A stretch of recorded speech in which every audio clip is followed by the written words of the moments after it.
are the secrets behind launching a fast starter?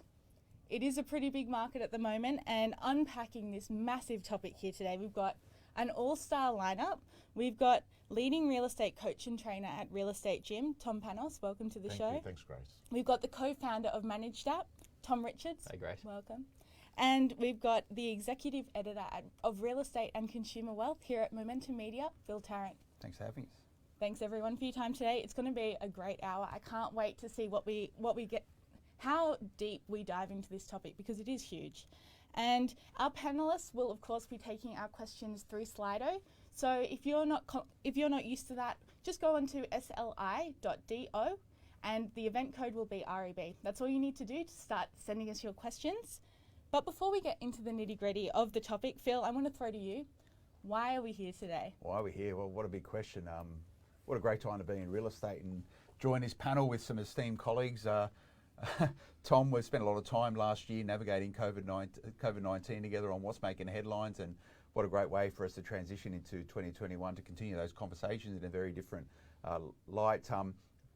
Markets are going nuts at the moment. I'm very fortunate from my position here at Momentum Media to work across both real estate, sales, property management, but also property investors. And what we're seeing right now is just reinforce the need for us to continue to develop information for this marketplace. So we're here today to dig deep into this particular topic, how to launch a growth agency, and also for us to unveil our emerging relationship with Tom Panos off the back of the great work in 2020. Tom is joining REB as our head coach and trainer to help us get some sense in this market and how agents, property managers, buyers agencies, the whole real estate platform can thrive. What do you reckon, Tom? Well said. I'm pumped, Phil. Hi, everyone. Great to be here. But Phil, I'm excited because for a very long time, I've been very mindful. My real estate gym members and the people that aren't gym members that consume my content have been fascinated with the REB Top 100 Awards and then the other awards that come from it. And I can't help it. I look at a lot of my gym members who are featured in the REB Top 100, and it became very obvious to me having an alliance and a relationship with an organization that is seen as the benchmark in the ladder, which is like the NRL ladder, the AFL ladder, who's smashing it, who's, dominating in the marketplace. And then when you shared with me that these awards were going to actually be made broader and deeper across the country, I thought, that's it. I'm jumping on board. And Phil, as we were talking off air, at the moment, apart from the marketplace being the best real estate marketplace I've seen in 35 years, we've got this incredible dynamic that's happening. Technology is merging with the way real estate agents, COVID clarity has made real estate agents realize it's no longer an option. It's no longer a should, it's a must. So technology is fully entrenched in the way agents are operating.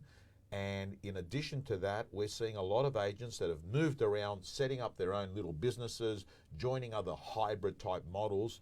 So you shared with me, Phil, that REB wanted to be the organization that becomes the ecosystem, not on the fringes, but to be in the center, to bring it all together. And I thought, man, I'm in. So I'm pumped and excited. And I can say, anyone that's watching this right here, right now, you are not going to have a commission breath approach to our show. This is going to be content that's going to help you make better decisions, get more listings, make more sales, and better choices in your career. I'm pumped about it. Yeah, I'm really excited about it. And make sure you get in touch across all the usual channels. Any questions as me and Tom navigate this, lend our thoughts, our views. I'm going to be interrogating Tom moving forward on trying to get the best information from him about how the best agents in this market can thrive. So this is really the kickstart to it all. It's official now. Head coach and trainer, REB, also Top 100 Agents Ambassador. So watch this space. You probably see a lot more of us moving forward. But back to you, Grace. Yeah, that's a bit of an exclusive for our audience who are watching from wherever you are, but also big statement, best market in 35 years. It is the best market. And how do you work that out, Grace? Simple. Lowest interest rates in living memory, lowest days on market, highest clearance rates. Real estate agents are saying they're having their best months ever. February was a killer right across Australia. these are the halcyon days. It sounds like the perfect time for people to be kicking off their own agency or thinking about it. And Tom, I will start with you first.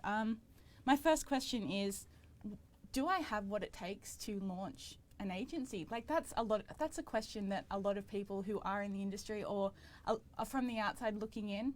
I mean, how do you answer that even? I think one of the things that you've got to ask yourself very clearly is this. Are you prepared to be sitting at an awards night in front of 1,000 people, and then when they yell out, the winner is, and the winner's not you, but it's actually a person from your office, do you genuinely inside care that they won? Or have you got a feeling that says, man, I should have been up there? So it requires this mind shift to move away from being a lone wolf, because a lot of the agents that really crush it, they're people that are operating like silos. They might have one or two assistants or CSMs or whatever you use, but fundamentally, Grace, they care about themselves. They're the hero. When you open up a business, you've got to accept the staff that work for you, the agents, will become the heroes, which means that you've got to be really happy. When they walk on stage and win the award and everyone's clapping, you've got to take a step back and say, it's about them. And some people fit that category and some people struggle with that category. A reminder to everyone who is watching, make sure that you're logging into Slido and using the access code REB if you have any questions for our panel members today. And Tom, you are on the tech side now, but you have had agencies in the past. Sure have. What are those skills that you think are just really, really important for people to possess who are thinking about taking on that business ownership? Yes, I think the most important thing, I mean, one of the things that I did when we first started our agency was step back and sort of realise where we fit. I mean, we're in an industry where, I mean, I can't remember the exact stats, but something like the majority of the business, like 80%, is controlled by the top 20% of agents. I mean, Tom and Phil, you'd probably know those stats better than me.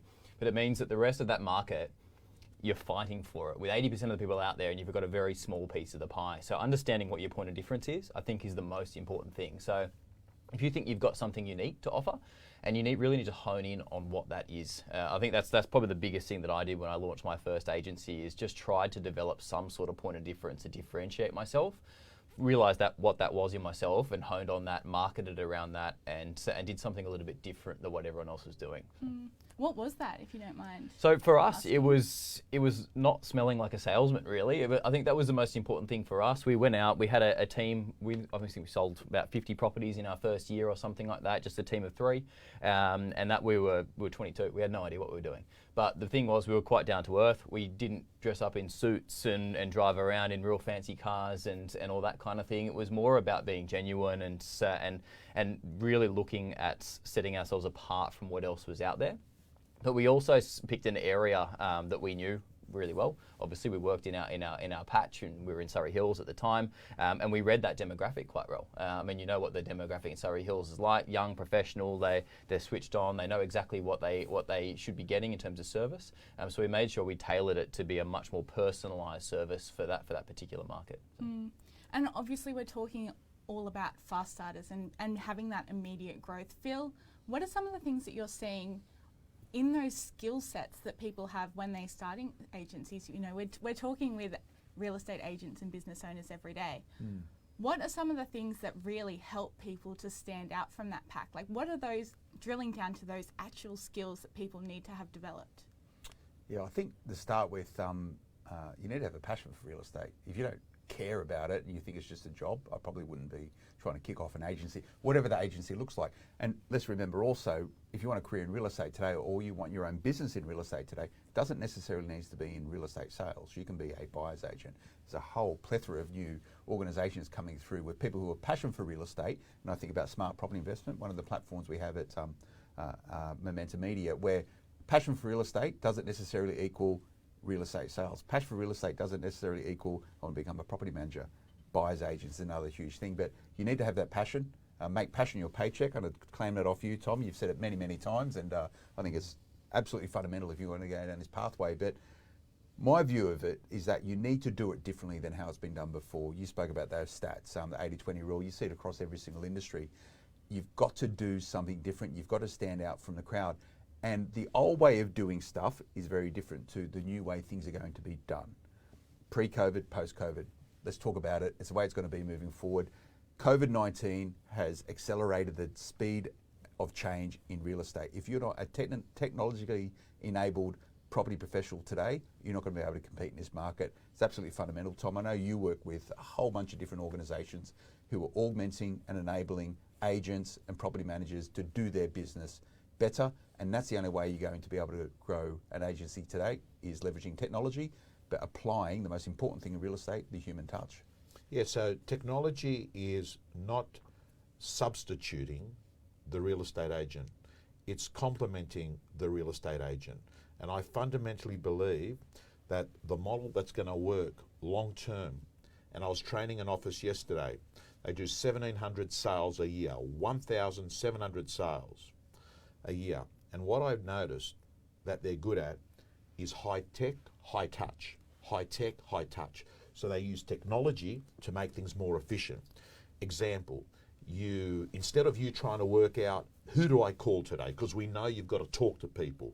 So we clearly know that the machine's not going to talk to people, but what the machine's going to do is going to say, hang on a second, talk to these 30 people instead of these 7,000 people in your database. That's what technology is doing, right? It's providing you a higher probability of being more effective with your conversations with people. And that's just one example of it. But I think, Phil, the issue is 1,000,000%. COVID clarity, the game's changed. Real estate 2.0. And there's been a few generations of changes in real estate, right? You could turn around and say this is 5.0. I mean, to me, the biggest changes were originally it was franchising happened in the 80s. That was the big change. All of a sudden, you had all these networks. Then the second change was realestate.com, domain.com, online there, right? Now we're seeing technology being it, whether artificial intelligence that's giving you high propensity lists, whether it's, electronic pre-listing kits and, price update forms, signing on screens, all that stuff. This is the era that we're in at the moment. And talking about that era, you'll have naysayers, the consumers out there that go, oh, in this kind of market, properties sell themselves. But we all know that good real estate agents go above and beyond what that, I guess, generalization and assumption is.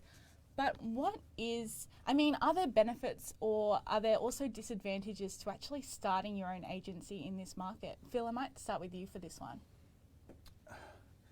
It's a tough question. Is there advantages starting in this market? Yes, there is for the right operator. Is there potential pitfalls, and many of them, starting an agency in this market? Absolutely. I'm pretty connected in with Tom's stuff, at REB, Smart Property, the Mentor Network. We're connected in with all different layers of real estate industry. You listen to some sides and they go, there's not enough agents in the market today, we need more agents. And you listen to other people and they say, too many agents in the market right now, we need less agents who are high performing and better at doing their job. So if you're looking to launch into this market, as in you've been in real estate for some time, you've worked under a very good franchise network, you want to go out alone, or you've worked under a really good franchise leader and you want to try and create your own franchise office, there's a whole bunch of different ways you can do it. But you've got to make sure you're not thinking about how it's always been done in the past. We speak a lot, Tom, about the new business models coming into play, which is democratizing in many ways real estate. How do you operate as an agent? It's completely democratized now.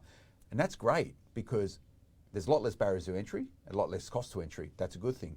But because of that, there's a lot more competition in the market. And you don't want to be slugging it out, Tom, at that sort of 80% of markets looking for 20% of the work, because they're the people who are going to go, they're going to go broke, right? They're going to go broke pretty quickly. And if you look at your experience being an agent, now you've gone away and set up, managed, you've created this thing as a technology enabler to give people more time to do the face-to-face stuff, the high-touch stuff. Yeah, more time, but also sell benefits. I mean, if you've got a piece of technology that impacts your clients and customers, that could be a point of difference. When you're launching an agency, as we said, you need something. So technology could be that. Your people could be that.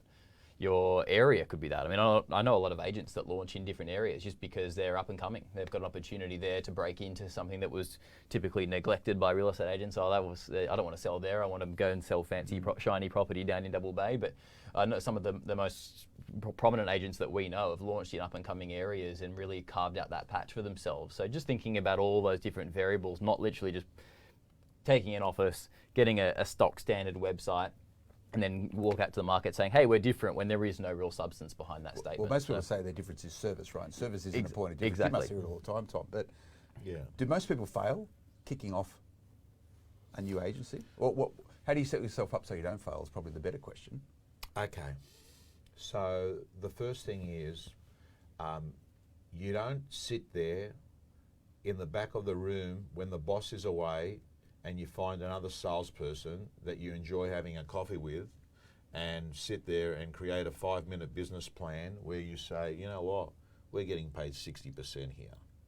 And by the way, there are probably people watching this and they're probably half laughing, and it only makes it funny because it's sort of half true. This is the typical real estate business plan. 2 salespeople that get on together, they might even have a beer together. They say, you know what, we're giving 40% of our commission away to the owner here. Let's go off and do it ourselves, right? Let's go off, we'll get 100%. And then, you know, one of them says, yeah, listen, you know, my sister, she's only doing part-time uni. She can come up and be the receptionist, right? So all of a sudden, they've got their personnel set up there. And what they haven't done is factored in. You're not going to get any settlements for 6 to 9 months. Who's going to pay the rent? Who's going to pay your subscription fees, right? And then who's going to sit there and worry about the administration of a running of business? Because all of a sudden, you aren't just a salesperson. You've actually got other responsibilities. You're a cleaner, you're a financial controller, you're a HR manager, right? You're the taxation officer. You've got to do all of those things. So I think the first thing you've got to do is, if you're thinking about opening up an office, get super serious, get real. You're not going to start getting 100% of the commission, right? You've got to sit there and say to yourself, man, like, seriously. And by the way, one of the reasons, Phil, that I actually think for some people it probably shouldn't be an option is that 10, 15 years ago, the splits were 50%. Some people were on 40%, but there are splits now in the industry that are 80%. So for a lot of people, it probably shouldn't be an answer, go off, I'm going to make more money. You're probably going to make less money, at least in the short to medium term. But if you want to be someone that wants to build something special, like you said, Tommy, you want to do something different, because that's an entrepreneur's spirit. It's an essence. We're going to do things our way, right? That's a really strong reason to go out there. And if you're the sort of person that wants to build a legacy and grow people, right, that's the path you've got to go down. Or if you're the sort of person that's worked in an area and you've worked for 2 or 3 offices and you thought to yourself, hang on a second, none of these 3 people are doing things as good as I think that they can be done. They're reasons to do it. But if your reason to open up a real estate office is that you do this quick calculation in your head, which is I'll get 100% of the commission, not 50% or 60%, that's not a good enough reason. And I reckon, Phil, you've got to factor in that when you set up, and this is a big, big thing, anyone that's watching this, that's thinking about opening up an office, people underestimate the fact that you aren't probably going to get a clear run from your current employer. You are going to get them to look at the paperwork to the minute detail. And I can tell you instance after instance where people had a plan to open up an office and they get a lawyer involved and they say, hang on a second, slow down here, slow down here. And I can talk about instances. I've got one of my own clients, you know, Josh Tesselin, who set up his own office with Ray White some time ago, about 6-9 months ago. I remember he got terminated. And, you know, he said, I'm going to go off and do that. I said, hold your horses, mate. Let's have a look at what the paperwork says. You know, what can you do? What can't you do? So there's a few things you've got to go through before you go off telling everyone you're a director of a new business. And we'll get to all of that today, hopefully. As I said earlier, it is a massive, massive topic. But if you do have any questions, remember we've got Slido there, so sli.do, and the access code is just REB. But that actually ties in quite nicely with the first question we do have here from Jonathan White, and it is for Tom, but I'm looking to get responses from all of you on this. In your experience, do top salespeople make or do not, sorry, we'll start that again. In your experience, top salespeople do or do not make the best people managers? What are your thoughts on that? Being a good salesperson does not guarantee that you'll be a good people manager. Having said that to Jonathan, the absence of being a good salesperson means that your business isn't going to have a nice flying start, right? Because when you open up a business, what happens is you can't sit there and say, I'm the principal, here are my salespeople, go out there. When you open up a business, you are the salesperson, you are the PA, you are everything. You've got to bring business in. But the specific answer to that question is that being a good salesperson does definitely not guarantee you're going to be a good people manager. Tom, do you have anything to add to that? Yeah, I mean, that goes back to the plan. I mean, as Tom mentioned, you sit there for 5 minutes in the back with your mate who's a sales agent as well, and you fail to consider that question. A lot of people do. You've got to manage people. You've got to think about what the business is going to be in terms of a bigger picture. Are you going to have more sales agents? What's their split going to be? How are you going to attract more agents to that business when every other agency in the area is trying to attract those top performing salespeople? What's your point of difference to the market as well as prospective employees? That's a real big one. And Tommy, I've got to tell you, my experience is with people that have opened up a real estate office, that have been clients of mine, that are up and trading after 6 months. They're not ringing me up and they're saying, Tom, how do I get more listings? Tom, how do I improve my listing presentation? You know what they're saying? Man, he's doing my head in, this guy. Man, what do I do? Like, they're actually now, he hasn't showed up to work, and now I've been told that there's this letter saying that they're off unwell.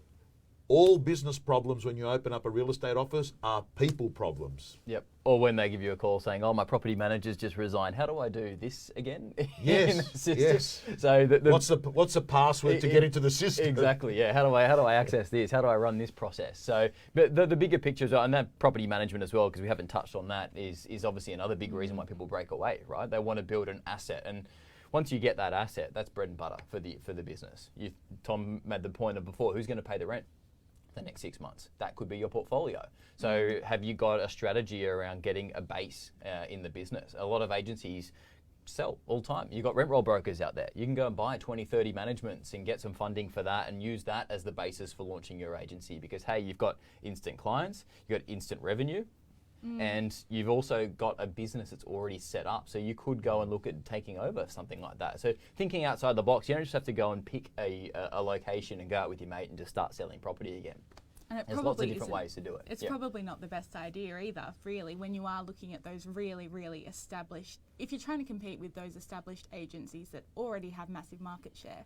I mean, that's not something that every single person, even if you are a top sales agent, as you said, you've got to consider those property managements as well, and forging out that niche that you've got.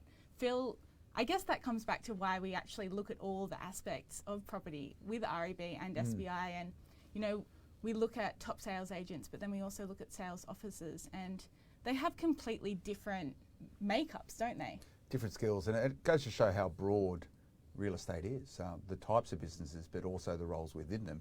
And I think these guys covered off that topic really well. What I would add to it is that just be careful what you wish for.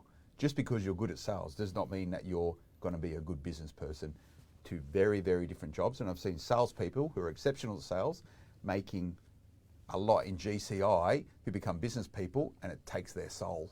You know, it just takes their soul. Grass is not always greener. Sometimes you're better off just being a high-performing salesperson, taking 60% rather than taking 100% and giving away 80 of it and landing up with 20, right? Just be careful what you wish for. Or do you recognise where your strengths are? Absolutely. I mean, you've got to soul fill search those with gaps. this, right? Yeah, You've got to exactly. soul search. And hence the reason why we're doing this particular podcast, how to launch a growth agency. You've got to have a real honest discussion with yourself about what you want to be doing. If you like selling, and that's what your key skill set is, you probably don't want to set up a business because you're going to be stop selling. And then you get that perpetual circle or a dichotomy between, I'm spending all my time being a business person, running a business, And my biggest problem is there's no money coming in because there's no time for sales. Tom, you see it all the time. So it's really like, I think another good question to ask yourself, if you're watching this right now and you are in the mode of, hey, I want to open up my office, you've got to ask yourself, how much of that decision is based on being at the barbecue or being at a restaurant or having a drink at a bar and saying to another person, I own a real estate company. Ego, right? mate. Right. So you got ego, right? Because there's this affluence or reputation that you get that I own that company versus I work in a business, right? And I don't think it's a strong enough reason to go off and open up a business. I don't think it's a strong enough reason to open up a business. No one's ever put that in their business plan. Correct. You know, it's but I think, Tommy, it's something that's I think people that are watching this can relate to it, and I think what's happened. So there's a couple of things I'll say. The first thing is there are effective business units that write $3 million GCI, right, where a person's getting paid. They've cut a deal. They're getting paid 75%. They're paying a couple of staff, and they're walking away at a profit of $1 million a year.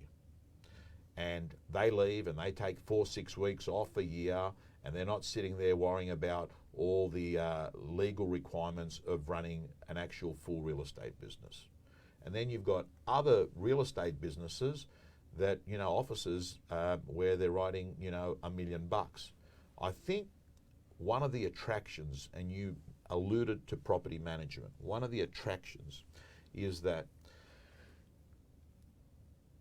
if you go down the path of owning a business and you work 30 years, whilst you might not make as good money in sales as you're left over as a good effective business unit, at the end of 30 years, you most likely will have an asset that's worth $5, $8, $10 million.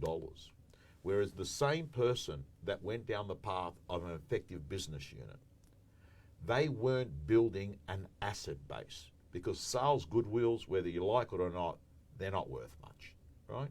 Because it's the hairdresser effect. When the hairdresser goes, the money goes, right? It's not a sustainable long-term model that a bank's going to say it's worth this, right? So I've seen plenty of situations where a person and two people have gone down the same path, two great salespeople. One goes an effective business unit, makes more money. The other person's, you know, building a business. Then 25 years later, one person has got an asset base of $5 to $10 million. As a result of the property management. As a result of property management. Yeah. The other person doesn't. They've got zero. So what comes first then? Yeah, it's a chicken and egg scenario. You know, you spoke about you could go and acquire a rent roll, which gives you cash flow to help complement the growth of a real estate sales business.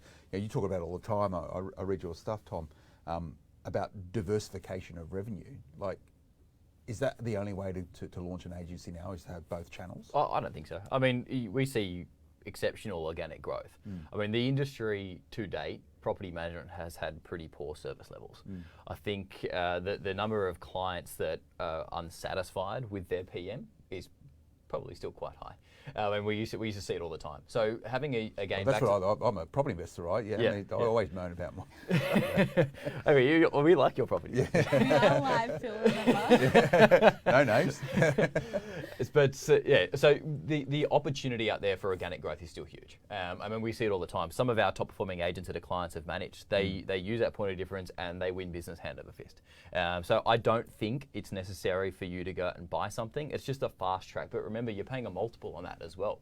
So you might be paying 2.5, 3.5. Sometimes, I mean, we've seen sales in Surrey Hills and four times the income. That's 4 years before you break even on your purchase.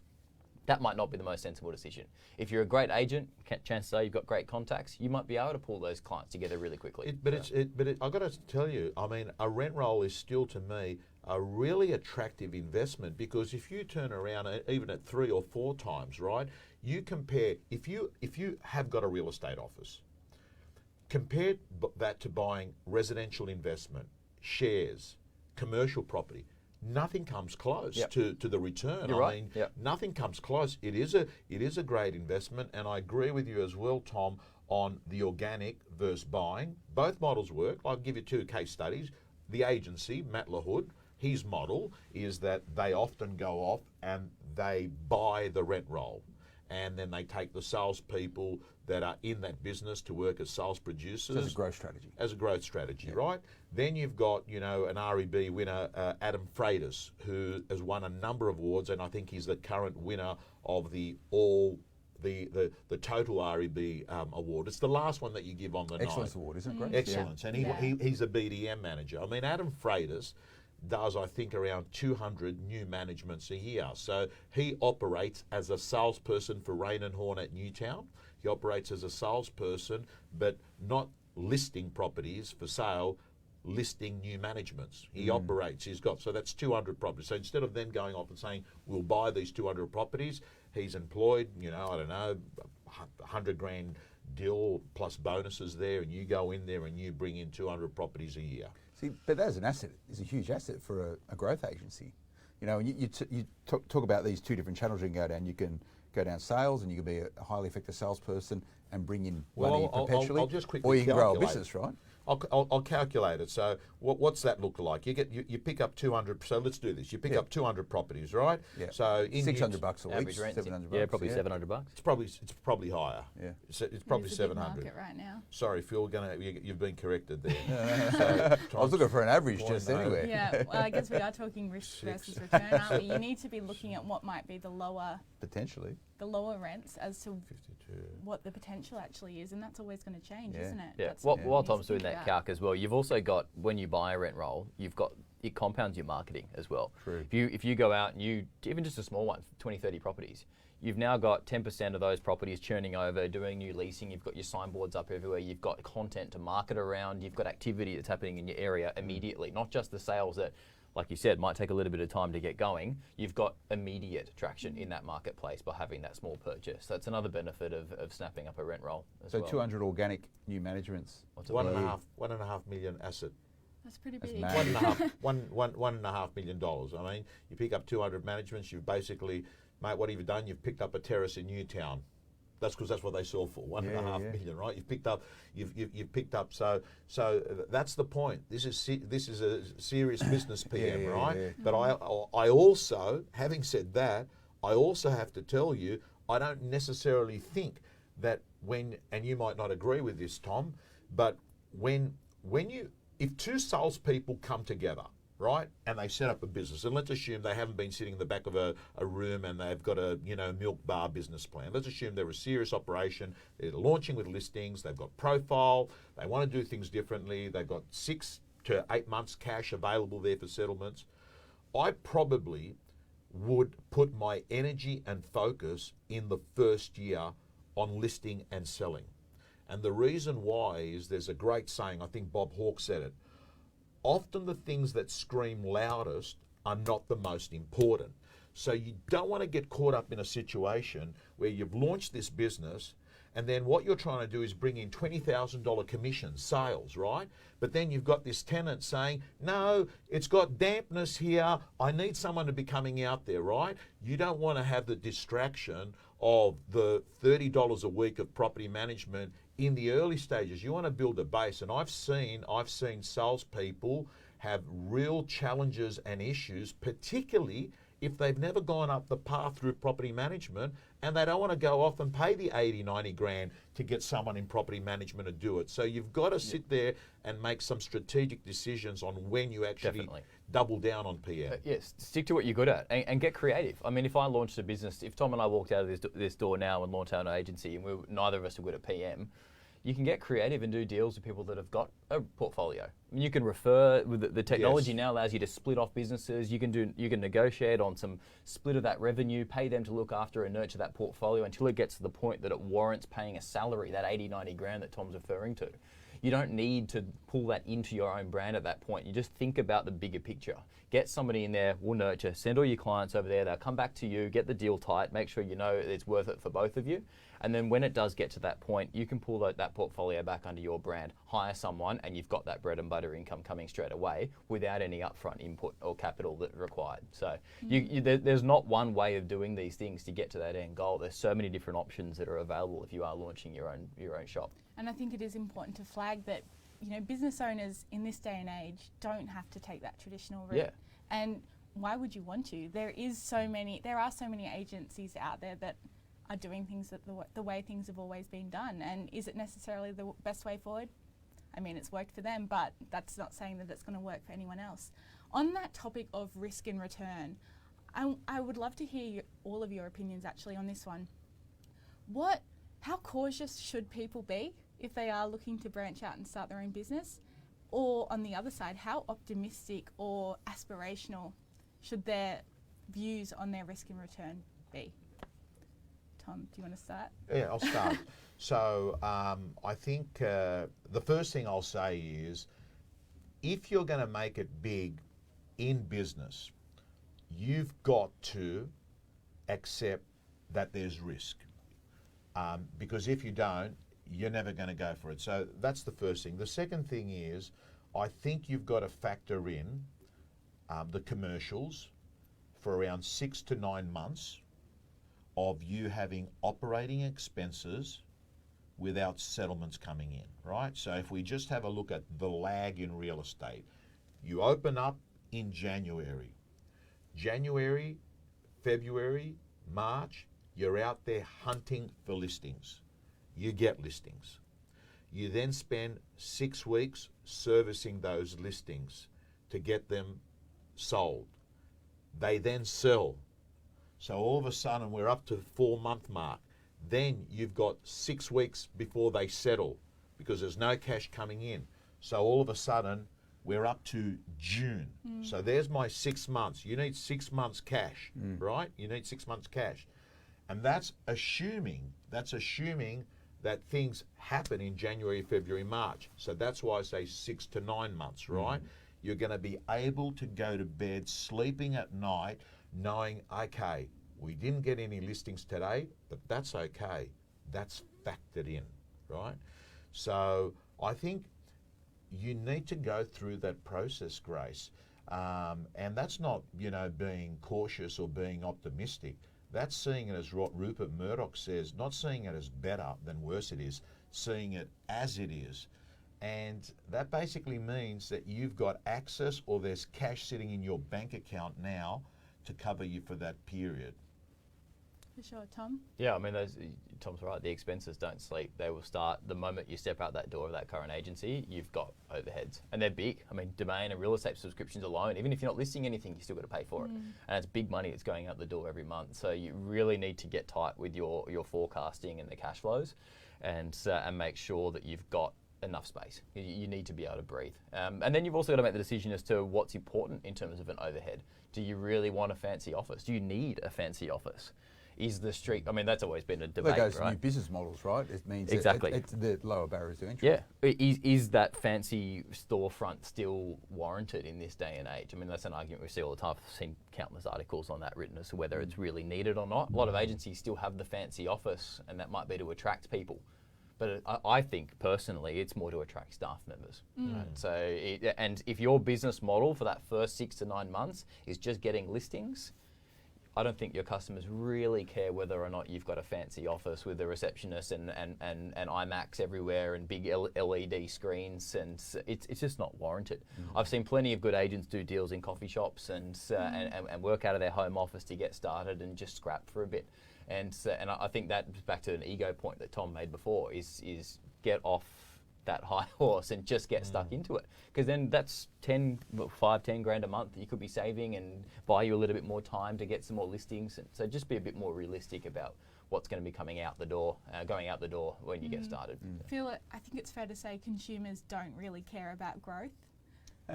Consumers just want to be looked after. If I'm selling a property, I want the best agent selling it for me. If I'm buying a property, I want to make sure they're enabled. And if I'm, a property investor, I want to make sure my property manager is the best in the business. I think it comes back to the facts, and I'll rattle off some, and these are the sort of top of my brain. I'll probably get them nearly right, but you need to have a really healthy relationship with risk if you're going to be successful in business.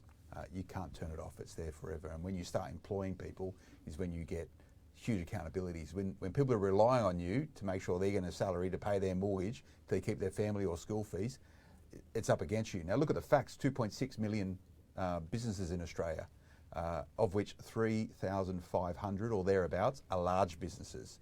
So over 200, there's 50-ish thousand medium-sized businesses, so between sort of 10 and 200. Everyone else, every other business is a small business, right? And it's something like 50% of businesses fail in their first sort of 2 to 3 years. It's not for everyone.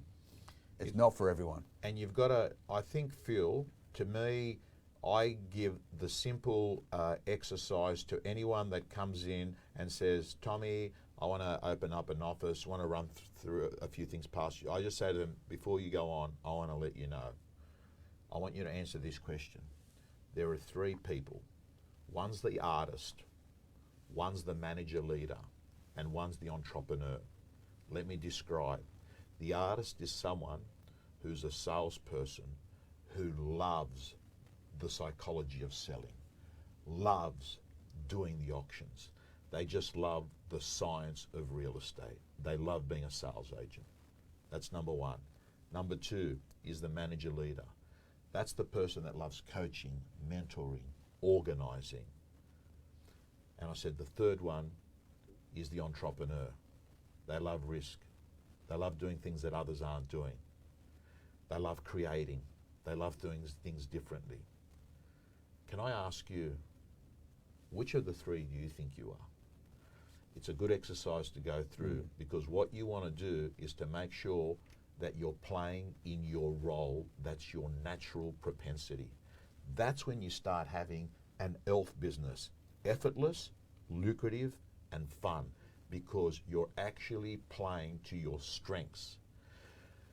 When you don't do that, you start moving to what I call a half business. Hard, annoying, frustrating, because you're trying to be the person that you're not. So I think it's a very good exercise to go through if you're a person in the decision mode on what should I do next, you know? That's good counsel. What do you, I'm curious, out of those three I just went through, I'm curious, I always ask people because people can relate that they're more one or the other. Yeah, I think I've morphed over the years in real estate. I definitely started off as the sales agent because that's where I was originally, but now I've definitely moved into more of the big picture, I suppose. More entrepreneur? I think so. I mean, hence why Manage was born a couple of years ago, I suppose. I kind of just changed.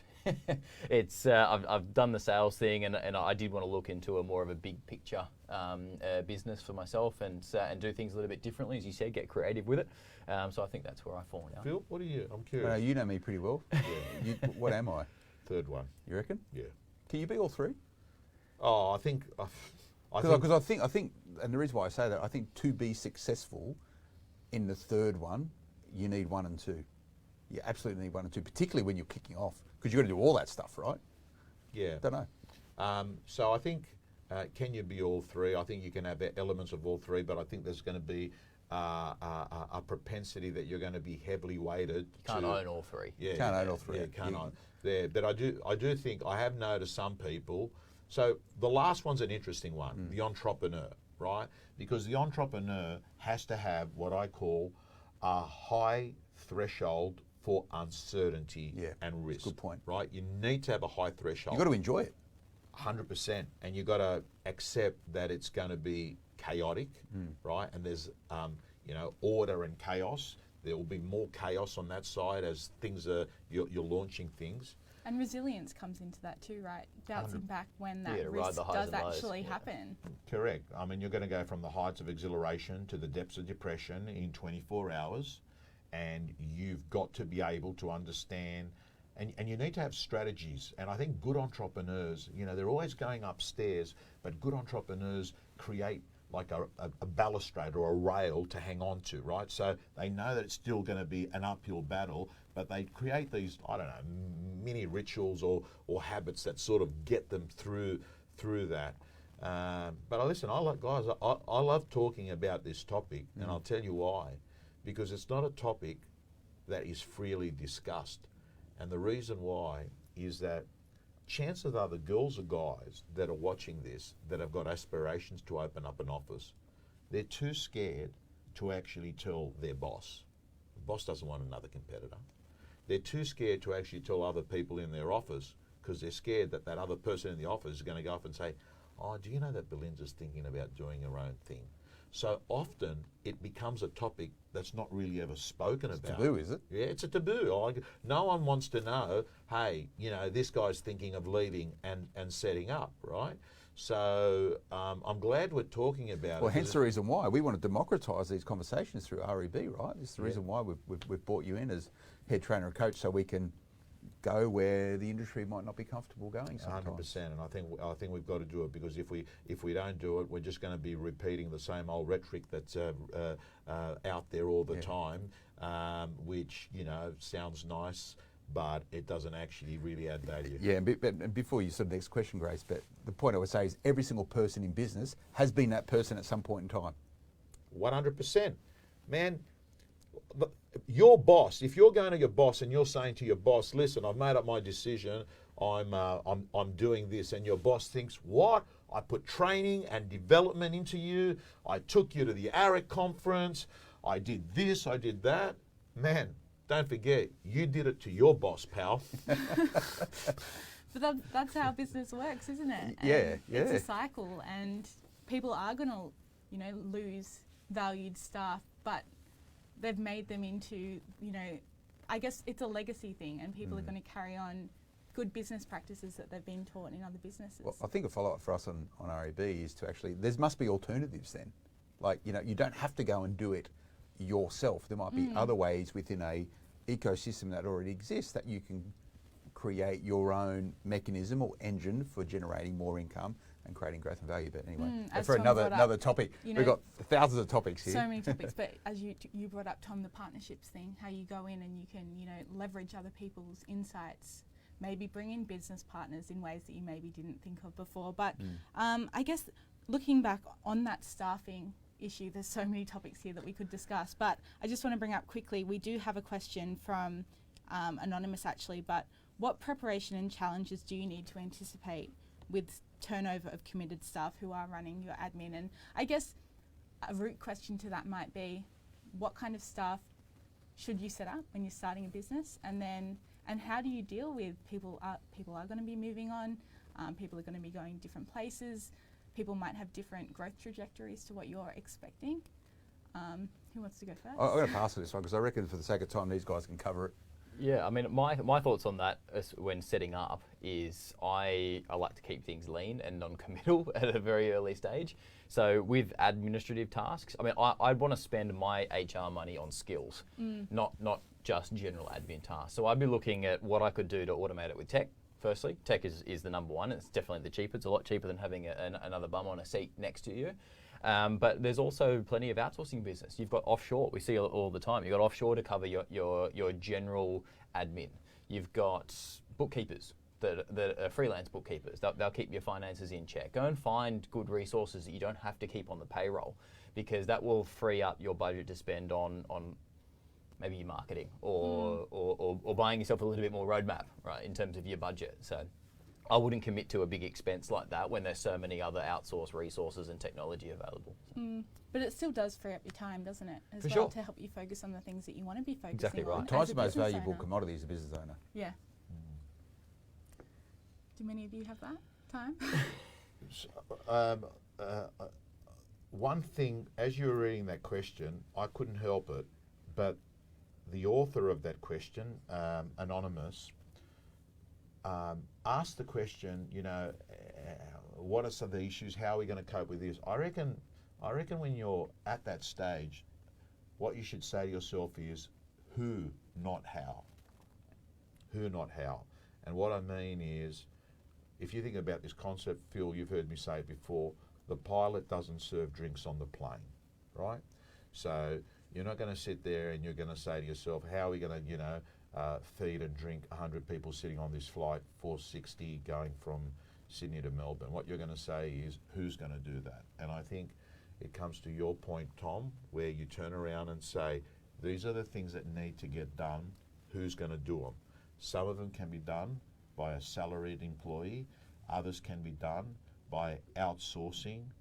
Real estate agents are doing, most big real estate companies have got stuff happening in Asia with virtual, PAs. And then you've got others that are using just, short-term assignments. I'll go to various platforms like Fiverr and say, do this for us. But I think, one of the things that you've got to do is, and to the author of that question is, you've got to accept and understand that your highest dollar productive work is going to be list, sell, negotiate in the early stages. And that you're going to have to find out how you're going to do there's roughly 20 things that need to be going on in the back end, right? How are these things going to be happening? And I hope, by the way, I can't help it, as we're having this conversation, I'm thinking to myself, there could be people watching this and they're thinking, man, I'm not going to go off and open up a business with, I just don't want the impression of people to be there, hey, I've just turned my plan off completely. No, all I'm saying is that it's going to be hard, but it's going to be worth it. So actually factor in all these things. Make sure that plan is lock, stock, then do it. Yeah. But there's don't jump the gun. There's plenty of people. Again, I know he's the poster boy of real estate at the moment, Josh Teslin, because he's going to, crack hopefully 4.5 million in his own personal sales out of Quakers Hill, and he's aiming for 300 sales, and he's opened up an office, right? So there are instances where you see things going crazy with people. They bring in a new business energy, and they're like, they're the CEO, the chief energy officer in that business, and the enthusiasm sort of pervades everyone in the business. So he's got a bunch of young people that are going crazy. There are stories like that out there that, it was crazy for him not to do it. I'm happy you made that point, because I want this to be, go away and do this. The opportunity is there. We're trying to de-risk it as much as possible through information and at REB, Grace, and you're reporting on this every single day. We want to help steer the narrative to support growth, change, innovation in real estate. It's absolutely critical. It can be done. And the time to do it is now. We spoke about it at the start of this webcast, all the reasons why the accelerated change in real estate as it sits right now. So our role at REB and at Momentum Media is to arm people with the tools, the information, the knowledge, the interpretation, how to go about doing this. So this isn't about don't go and do it. This is go and do it, but make sure you're ready, make sure you're prepared, make sure you've got a plan, make sure you've got your A team in place. Absolutely. Hence the reason why we've got Tommy here to have a chat with us. Definitely. And there's so much talk, there's so much noise even about technology, different ways that people can go about setting businesses up. And we've actually got another question here from Anonymous, but I think it goes into that, all the talk that we're seeing every day here at REB about whether you should go the network route or start up your own completely independent agency, or whether you're better off going with a model that provides some assistance. And a lot of that is tech-based. So I guess technology is permeating a lot of this conversation here today. But what do the panel think of business models like One Agency and At Realty and all of those things that are starting to crop up? It's really interesting that, and I don't know how that platform works, but it's obvious, as I thought, people want to remain anonymous, right? No one wants to be saying, do you think I should be joining At Realty or the agency while they've got their principals sitting there watching this afterwards? It's obviously, it is that taboo subject, But I'll get you guys to start off with the answer to that, because I haven't thought of a good response Well, that's typical of you, Tom, always buying time. My view, and this is me sort of leaning back to my journalism roots, is I don't necessarily have a position on what is good and what's not. However, I'll talk about the conversations I have with people around this. And that would be that all the different models will work for relevant people. So you need to understand where your skill sets are, what you're good at, what you're not so good at. And that is where you need to start off with this stuff. And only then can you work out which model is best going to suit my skill sets and which model is best going to suit to fill those gaps that I don't have right now. And I would be, if I was going through this process, I would probably get a pen and paper and probably a glass of wine, and I'd sit there and I'd write out what I'm good at and what I'm bad at, and then I'd just do a overlay matrix of what works best for me. However, the one point I would make though is that it needs to be powered by tech. You need to invest your time, energy and effort, we talk about time as a business owner, into the stuff that matters and use technology to do the other stuff that helps you do what you do better. And if you're not running or you're not growing, you're not going to launch a business right now that isn't tech enabled. If you've got filing cabinets with papers, I don't think people do that anymore, Tom, anyway, but they do. Make tech your friend. Tech is an enabler, but work out what you're good at is where I'd say you probably...